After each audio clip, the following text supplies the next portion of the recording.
Hello everyone and welcome to my channel. Today we are doing something similar in both ways. It is a tiny house. I have done normal houses, I have done apartments, and I've done the little 6x6 to 3x3 houses.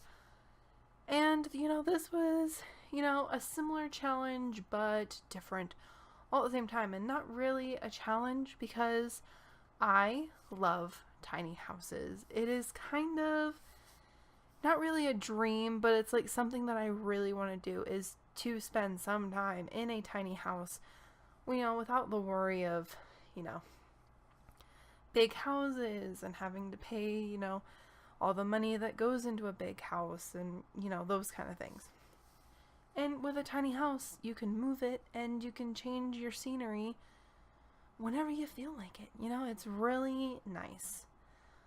Upstairs, making that little, taking the floor away, I had such a hard time with that, and I don't know why. I don't know why it took me so long to figure out how to do that.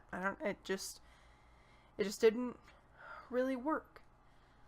With this tiny house, I kind of, sorta, not to the best that I probably could have done. I did like a modern house, and I do not like modern. It's very boring to me. It's not a style that I enjoy personally. Like, I watch HGTV a lot, and anytime someone's like, oh, I love modern, I'm like, why? What is so appealing about modern? It's really not. It's not appealing at all, to me anyway. But, that's, everyone has their own different tastes, but it's, I just don't like it. It's just, no.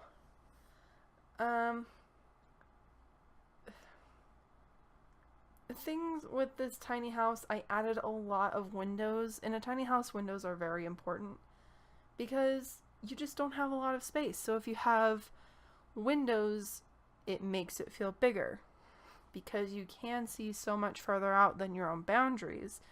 Yes, you can't spread your stuff out that far, but because you have those windows, you have this feeling of connection with the outside, so it makes the inside not feel so tiny when you're in a house like this. I put the bedroom upstairs because in a typical tiny house, the bedroom is usually in a loft. That's just how they usually are. Bathrooms are typically downstairs.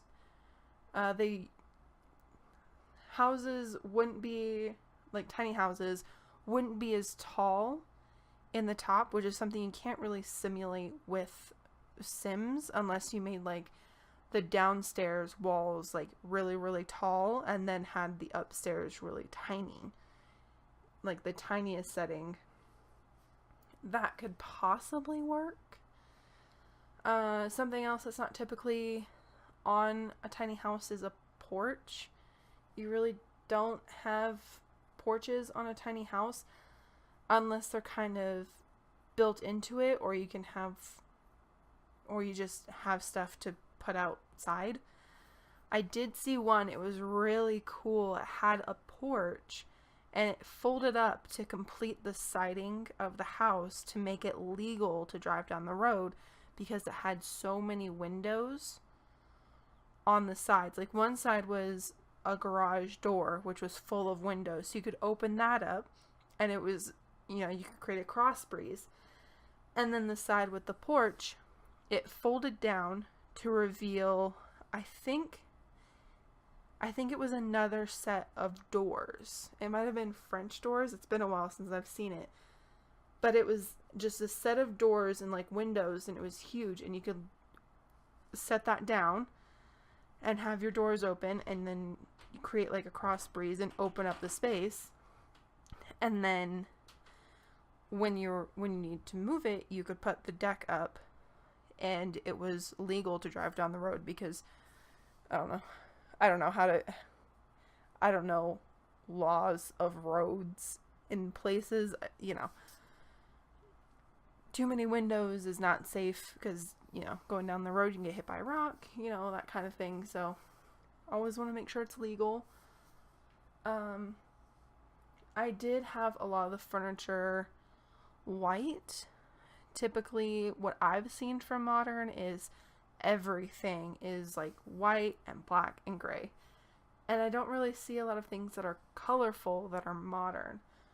So to counteract me putting everything in this white shade, or like even the walls were like an off-white, like a bluish kind of hue, purpley type thing. So like with a rug upstairs under the bed, I made that colorful. And then I added a bunch of art to the wall that would have the most, that had like the most space and went downstairs, because I did have so many windows on the other side, you can't really decorate over windows. So that's what I did. When I found, okay, I'm gonna tell you, when I found that zebra rug, I was like, oh my gosh, yes, because I love zebra. It's just a fact about me. I love zebra, just anything. I've got zebra bedding, I've got a zebra backpack, I've got another tiny, like kind of just a really light blanket that is zebra. I have a really, really thick, like, it's like a tiny throw blanket for like you would put over the edge of your bed that's zebra. And then like for like a summery type blanket, zebra. And then another one, and it's for like winter, because it gets really cold in winter where I live, is like, it's a really thick blanket. So I just love it.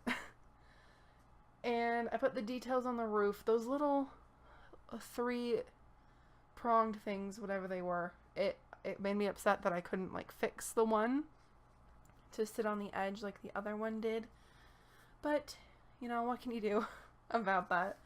I did put some stuff out on the porch because I did give it a porch, and it was super cute.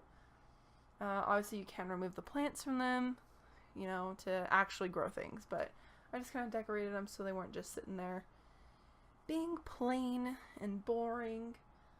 But if you liked it, leave a like, hit that subscribe button and the bell if you like, and leave a comment. I read them all. I may not answer, but I do read them, and I will see you in the next video. Bye!